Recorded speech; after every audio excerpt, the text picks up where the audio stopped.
Okay, so the only reason why you have a bad guy in your life is so that you can feel like there's a way to explain your own discomfort, okay? So if I am uncomfortable and I don't believe that I can manage this discomfort, or if I don't believe that I can resolve it, I am going to find someone to blame. Sometimes it's me, sometimes it's someone outside of myself.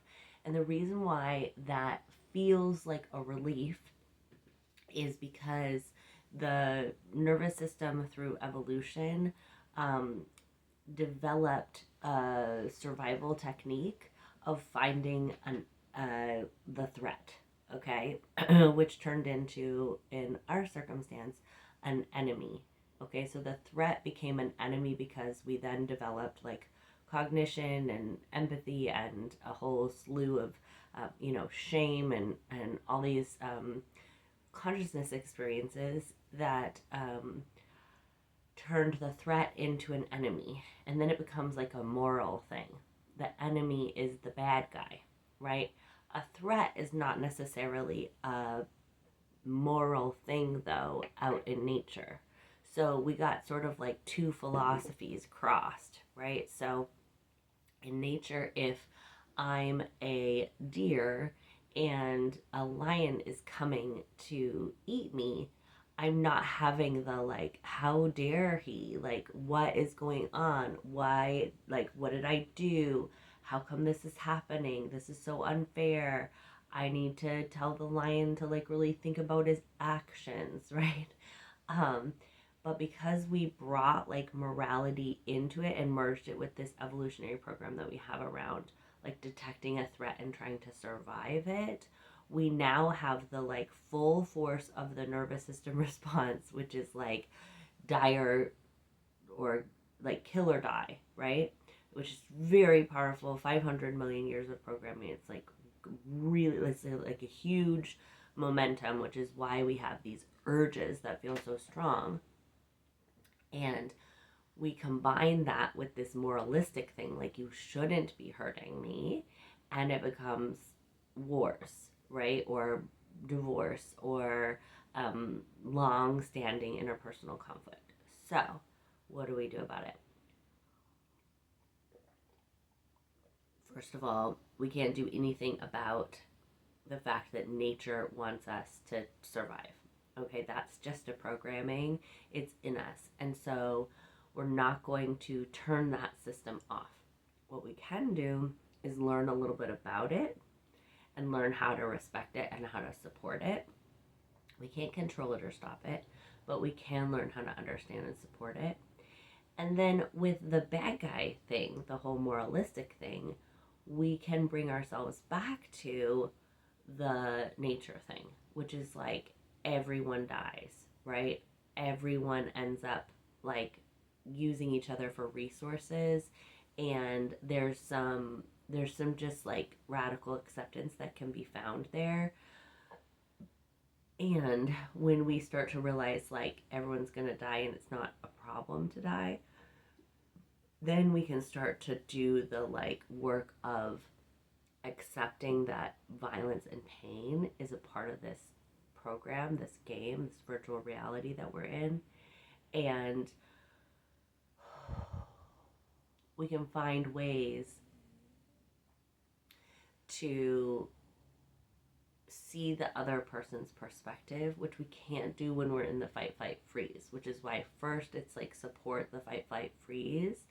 And then it's like do the, I have the little acronym SOS.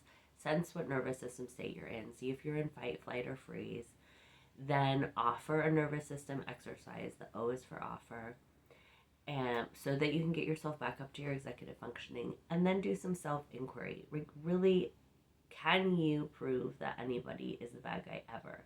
These things are really difficult to prove, right? Like, I could say someone is bad for stealing, but then what if someone steals to feed their family?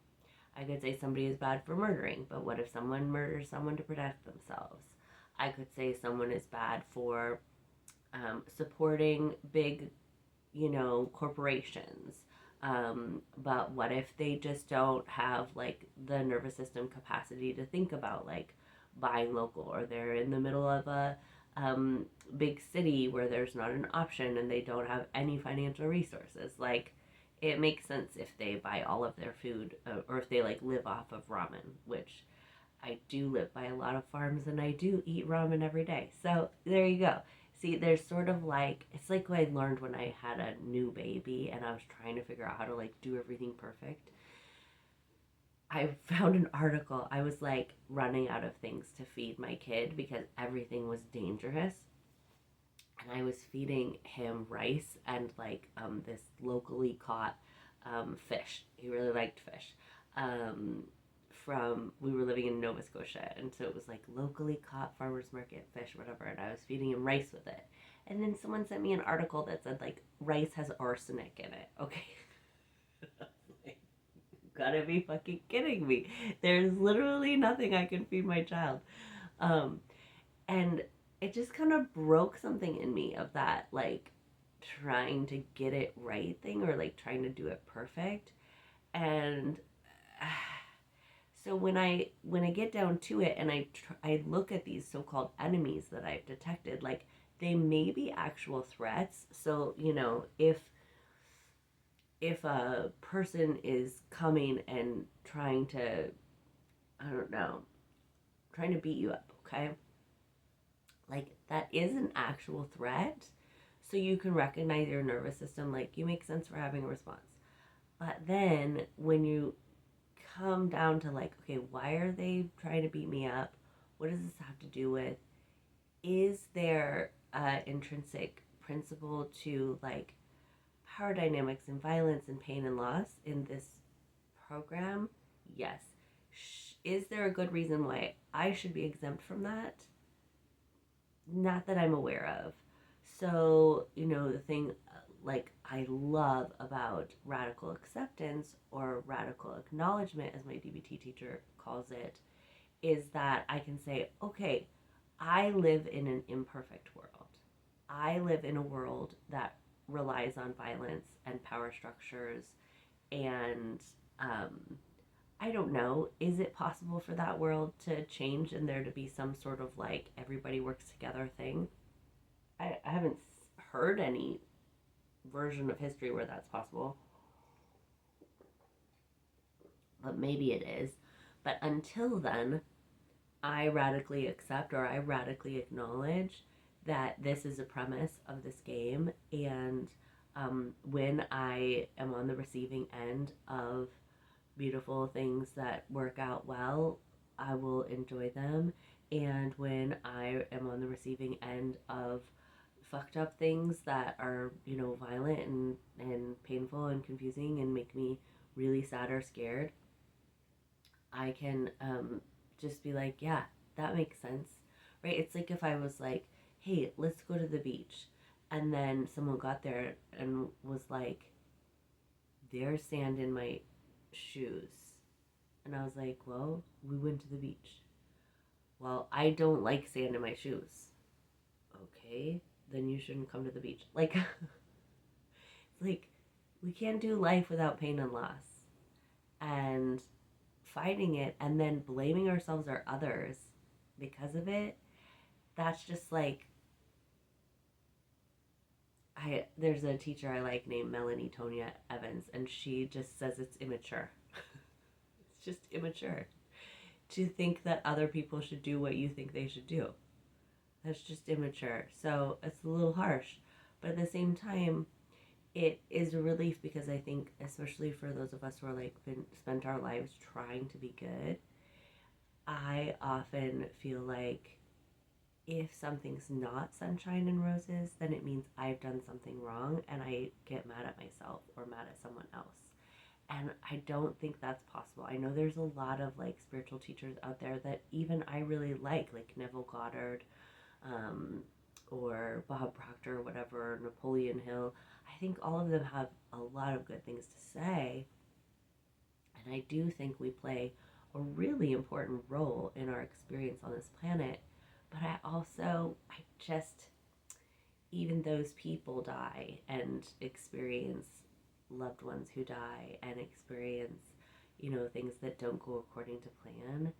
And so it's somehow a balancing of those, and so that I don't have to blame myself when I experience pain and loss as if I did something that was unspiritual in order to deserve that, because that feels really harsh. So, you know, all of this to say that the idea that something is bad is a lack of acceptance, because threat is morally neutral. It's just a part of it. Violence ultimately is morally neutral because we can't find a square inch of the planet where violence is not a part of how life works. Um, you know, the spiders eat the little bugs, and it's violent. And, you know, they stab them with a sucker and suck their blood out. Like, that's violent.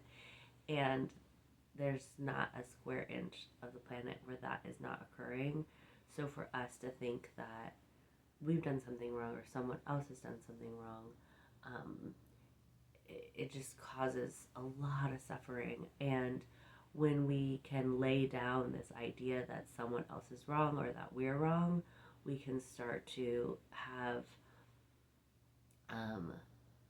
you know, we can actually allow ourselves to enjoy the times when we are feeling connected and calm. I think I spend a lot of time not allowing myself to enjoy life because I thought that I couldn't until all the loose ends were wrapped up, and there's never going to be a time. They're never, you know, all the relationships are not going to be wrapped up. My kid is never going to be completely happy and healthy and settled, and no new challenges on the horizon.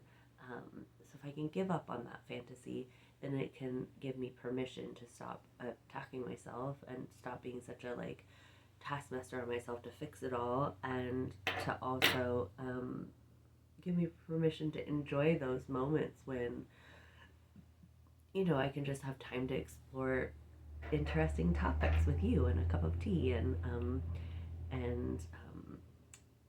anyways. So if you're interested in this idea of letting go of the like, this is bad, this is bad, this is bad, I encourage you to connect with, first of all, dialectical behavioral therapy is a wonderful philosophy, way of life, lifestyle, set of skills that has really changed my life. And I will put a link in the description for my favorite class that I take and have taken on repeat like 10 times.